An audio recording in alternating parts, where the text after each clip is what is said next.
हमारे शहर में गोपी आलू अपनी माँ के साथ रहती थी। उसे चाय पीनी बहुत पसंद थी। एक दिन वो अपनी सहेली तीखी मिर्ची के साथ बस स्टॉप पर खड़ी बस का इंतजार कर रही थी। तभी आकाश में काले काले बादल घिर गए और कुछ ही देर में बारिश होने लगी। अरे गोपी, ये बारिश का मौसम कितना सुहाना है। चल कहीं चलकर बैठते हैं और इस बारिश का आनंद लेते हैं। गोपी आलू इधर उधर देखती है। अरे तीखी, वो देख, वहाँ गर्मा गर्म चाय। चल वहीं चलकर बैठते हैं और मजे से चाय पीते हैं। थोड़ी देर में बारिश भी रुक जाएगी, फिर हम लोग घर चलेंगे। दोनों चाय वाले के पास जाती है। अरे भैया, जल्दी से गर्मा गर्म 2 कप चाय देना तो। देता हूँ जी, ये लीजिए मैडम, आपके 2 गर्मा गर्म चाय मलाई मारकर। दोनों सहेलियां चाय पीने लगती हैं। तू जानती है तीखी, बारिश के मौसम में मुझे चाय पीना बहुत पसंद है। थोड़ी देर बाद बारिश रुक जाती है और दोनों सहेलियां बस पकड़कर अपने अपने घर चली जाती हैं। इस तरह कुछ दिन बीत जाते हैं। एक दिन गोपी आलू अपनी माँ से कहती है, माँ, आज मुझे पिज्जा खाना है, तुम भोजन मत बनाओ, आज हम दोनों पिज्जा खाएंगे। अरे ठीक है बेटा, जब तेरा मन पिज्जा खाने का हो रहा है तो तू ऑर्डर कर दे, मैं भी खा लूंगी। थोड़ी देर बाद गोपी आलू अपनी माँ को आवाज लगाती है, माँ जल्दी आओ, पिज्जा आ गया है। मेरे मुंह में तो पानी आ रहा है। शालू आलू वहाँ आती है। अरे ये क्या गोपी, ये तूने कौन सा पिज्जा मंगवाया है? इसमें तो केवल भुट्टे के दाने पड़े हैं। हाँ माँ, इसमें तो भुट्टे होंगे ही, क्योंकि ये कॉर्न पिज्जा है। तभी झमाझम बारिश शुरू हो जाती है। देखो माँ, ये बारिश कितनी प्यारी लग रही है। मेरा तो मन करता है कि इस बारिश में जाकर खूब मस्ती करूँ। खबरदार गोपी, जो तूने घर से बाहर कदम भी रखा तो बारिश में भीगकर बीमार पड़ जाएगी तो कौन तुझे संभालेगा? तेरी पढ़ाई छूटेगी तो अलग। मैं अपने लिए भोजन बनाने जा रही हूँ, तो बारिश में बाहर बिल्कुल भी मत निकलना। उसी समय गोपी के कानों में एक आवाज सुनाई देती है, चाय वाला, गर्मा गर्म चाय वाला, मलाई मारकर चाय ले लो, चाय। अरे चाय वाले भैया, थोड़ी देर ठहरो, मैं चाय लेने आती हूँ। जरा जल्दी आना, बहुत तेज बारिश हो रही है, मुझे और भी जगह चाय बेचने जाना है। माँ, चाय वाला आया है, मैं चाय लेने जा रही हूँ। मुझे कुछ पैसे दो, अगर मैं देर करूँगी तो वो चला जाएगा। गोपी तो चाय का नाम सुनते ही पागल हो जाती है। ये ले पैसे, जाकर खरीद ले। गोपी आलू चाय पीने जाती है। अरे भैया, मुझे मलाई मारकर गर्मा गर्म 1 कप चाय देना। अभी देता हूँ बहन जी। तूने बहन जी किसको बोला? मैं तुम्हें बहन जी दिखती हूँ? शहर के टॉप कॉलेज में पढ़ती हूँ, बड़ा है बहन जी कहने वाला। तुझे इतना मारूंगी कि तू ना भूल जाएगा। गलती हो गई जी, मुझे माफ कर दीजिए और ये लीजिए अपनी चाय। अरे गोपी, इतनी देर तक तो क्या कर रही है? अभी तक तू चाय लेकर नहीं आई। अभी आई माँ। गोपी आलू चाय का कप लेकर अंदर आती है। तभी वो चीखने लगती है, लग गई ना सर्दी, कितनी बार मना किया बारिश में मत भीगा कर, लेकिन तू मेरी सुनती कहाँ है? भीगने का कोई न कोई बहाना ढूंढ लेती है। बस माँ, मुझे छींक आई नहीं कि तुम अपना लेक्चर देना शुरू कर देती हो। कभी तुम भी बारिश में भीग कर देखना, इतना मजा आता है। तुझे क्या पता बेटा, तुझे जब भी छींक आती है तो मेरा मन डरने लगता है। मैं बहुत डर जाती हूँ। मैं तेरी माँ हूँ ना, जब तू भी माँ बनेगी ना तब तुझे पता चलेगा। बस बस माँ, अब ज्यादा इमोशनल होकर मुझे रुला मत देना। मैं चाय पीने जा रही हूँ। फिर गोपी आलू अपनी चाय पीने लगती है। इस तरह दोनों माँ बेटी खुशी खुशी रहने लगती हैं। रामपुर गांव में चुटकी नाम की गरीब आलू अपनी माँ के साथ रहती थी। वो रोजाना टोकरी में चूड़ी लेकर शहर बेचने के लिए जाती थी। पिछले कुछ दिनों से उसकी चूड़ियाँ बिक नहीं रही थी। चूड़ियाँ ले लो, रंग बिरंगी लाल हरी पीली चूड़ियाँ ले लो। क्या हुआ कांता बहन, आप आजकल मुझसे चूड़ियाँ नहीं खरीदती है? चुटकी, वो हमारे यहाँ शहर में एक नया मॉल खुला है, वहाँ पर नए डिजाइन की चूड़ियाँ मिलती है। तेरी डिजाइन पुराना हो गया है, इसलिए मैं तुझसे चूड़ियाँ नहीं खरीदती। अब सब चुटकी से चूड़ियाँ खरीदना बंद कर देती है। हे भगवान, आप मेरी कैसी परीक्षा ले रही हो? मैं काफी दिनों से नुकसान झेल रही हूँ। ऐसा चलता रहा तो मैं अपना गुजारा कैसे करूँगी? तभी कालिया आलू वहाँ पर आता है। वो गांव का सबसे बदमाश और अमीर आलू था। वो चुटकी से शादी करना चाहता था। और चुटकी, आज भी तुम्हारी चूड़ियाँ नहीं बिकी। अगर पैसों की जरूरत है तो मुझे बताओ, मैं तुम्हें पैसे दे दूंगा। कालिया, भाग जा यहाँ से।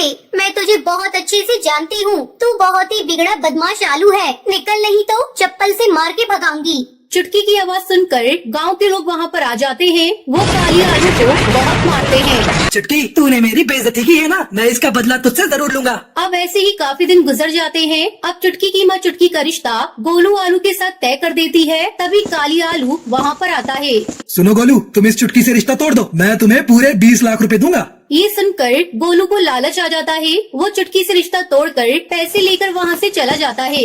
क्यों रे कालिया, तू क्यों मेरी बेटी की जिंदगी के पीछे पड़ा है? दफा हो जा यहाँ से।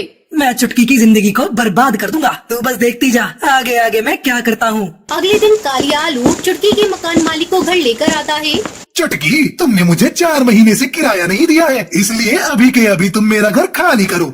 जगन्नाथ कद्दू, आप ये सब कालिया के कहने पे कर रही है ना? प्लीज हमें थोड़ा टाइम दे दो, हम कहाँ जाएंगे? मकान मालिक चुटकी और उसकी माँ की एक भी नहीं सुनता है और उनका सामान घर से बाहर निकाल देता है। तभी जादूगरनी लाल मिर्च वहाँ से गुजर रही होती है। ये सब कौन है जो इस मासूम आलू को परेशान कर रही हैं? जादूगरनी अपने जादू चश्मा पहनती है। उसे चुटकी के साथ जो हुआ वो सब समझ आ जाता है। अच्छा, ये लोग इस चुटकी को बिना वजह परेशान कर रही हैं। मुझे इसकी मदद करनी चाहिए। वही चुटकी रोते हुए वहाँ से जाने लगती है। तभी जादूगरनी लाल मिर्च ऊपर आसमान से 2 जादुई चूड़ियाँ चुटकी पर फेंकती है। ये इतनी खूबसूरत चूड़ियाँ कहाँ से आई? ये तो बहुत ही प्यारी है। तभी वो चूड़ियाँ बोलने लगती है। चुटकी, हम जादुई चूड़ियाँ हैं, हमें तुम्हारी मदद के लिए भेजा गया है। हम तुम्हारे साथ रहेंगी और तुम्हारी सारी परेशानियों को दूर कर देंगी। जब उन चूड़ियों में से बहुत सारी सोने की चूड़ियाँ निकलने लगती हैं। अब चुटकी और उसकी माँ उन चूड़ियों को बेचकर अपने लिए घर खरीद लेती है। जब ये खबर कालिया आलू को पता चलती है, वो चुटकी की जादुई चूड़ियाँ चुराने के लिए उसके घर जाता है। अच्छा, ये जादुई चूड़ियाँ हैं, अभी इसके हाथ काट कर छीन लेता हूँ। तभी चुटकी जाग जाती है। भाग जा कालिया आलू यहाँ से, वरना तुझे बहुत भारी पड़ेगा। तभी जादुई चूड़ियों में से डंडा निकलता है। वो कालिया आलू को बहुत मारता है। कालिया डर के मारे वहाँ से भाग जाता है। अब चुटकी और उसकी माँ खुशी खुशी रहती हैं। तो ये थी आज की कहानी। क्या आपको पता है चुटकी को जादुई चूड़ियाँ कौन देता है? अगर आपको पता है तो आप हमें कॉमेंट करके जरूर बताएं। अगर आपको ये कहानी पसंद आई हो तो इस वीडियो को लाइक और ऐसी ही कहानियाँ देखने के लिए मेरे चैनल को सब्सक्राइब करना ना भूलें। रामपुर गांव में बैम्बू के पेड़ बहुत अच्छे से उगते थे। उन्हें देखने के लिए कई टूरिस्ट आते थे। उनकी वजह से गांव के लोग कई होटल बनाने लगे और धीरे धीरे गांव में बैम्बू के पेड़ पूरी तरह कम हो गए। वहीं उसी गांव में बैम्बू का व्यापार करने वाला गोलू आलू रहता था। एक दिन उसके पास गांव का मुखिया जगन्नाथ कद्दू आता है। अरे गोलू, गांव के बाहर तुम्हारे बम्बू के खेत के बदले बहुत अच्छा सौदा मिला है, उसे बेच दो। क्या बात कर रहे हो? आप जानते हो क्या, हमारे गांव में जो लोग आते हैं वो बम्बू के पेड़ को देखने ही आते हैं। यहाँ जो नेचर है उसे एंजॉय करने के लिए आते हैं। हम व्यापार, पैसे, ये सब चक्कर में आकर ये बात पूरी तरह से भूल गए हैं। पिछले सालों से बहुत कम टूरिस्ट आ रहे हैं। कितने होटल्स खाली हैं। काम वालों को तनख्वाह नहीं दे पा रहे हैं। सुन रहा हूँ, तुम बहुत ज्ञान बांट रहे हो। तुमसे ज्ञान सुनने के स्टेज में नहीं हूँ। कैसे डील करना है, कैसे प्लान करना है, मुझे अच्छे से पता है। तुम देखते जाओ, तुम भी मेरे पास आकर अपने खेत बेचने के लिए कहोगे, तब देखना। कुछ दिन बीतने के बाद रामपुर गांव में आने वाले टूरिस्ट बहुत कम हो गए। वो गौर करते हुए गोलू अपने दोस्तों के साथ मिलकर अपनी जगह पर एक बैम्बू हाउस बनाता है और फिर बैम्बू से ही साइकिल, बाइक, कार ऐसे अलग अलग किस्म के व्हीकल तैयार करता है। ये देखकर बहुत से लोग उस घर को देखने के लिए आते हैं। Wow, it's so amazing. यहाँ तो बैम्बू हाउस है और कितने तरह तरह के व्हीकल बने हुए हैं, वो भी बैम्बू से। ये तो बहुत अच्छा है, आई लाइक इट।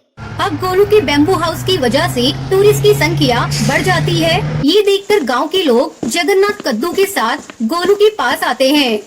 क्यों भाई गोलू, तुम जो कर रहे हो वो बहुत गलत है। आने वाले लोगों को अपनी ओर खींचकर हमारे पेट पर लात मार रहे हो। तुम तो बड़े शातिर निकले। बांस का घर बनाकर लोगों पर जादू कर दिया और सबको अपने पास बुला रहे हो। क्या है ये? अरे बेवकूफो, तुम लोग ये मुखिया की बात सुनकर मेरे पास आ गए हो। तुमने अपना दिमाग नहीं लगाया। तुम लोग भी मेरी तरह बम्बू हाउस बनाओ ताकि और टूरिस्ट यहाँ आए। उसके लिए हम सबको बम्बू प्लांट और उगाने होंगे। ये बातें सुनकर सबको अपनी गलती का एहसास हो जाता है। भाई सॉरी, इस मुखिया की बात सुनकर आपको गलत समझ लिए। इस जगन्नाथ कद्दू को हमसे कमीशन लेना तो अच्छे से आता है, लेकिन हमें कोई अच्छी सलाह देना नहीं आता। उस दिन से गांव में सब लोग गोलू की तरह ही बैम्बू हाउस और बैम्बू व्हीकल बनाने लगे। अब वहाँ पर बहुत सारे टूरिस्ट आने लगे, जिससे गांव में सब लोग खुशी खुशी रहने लगे।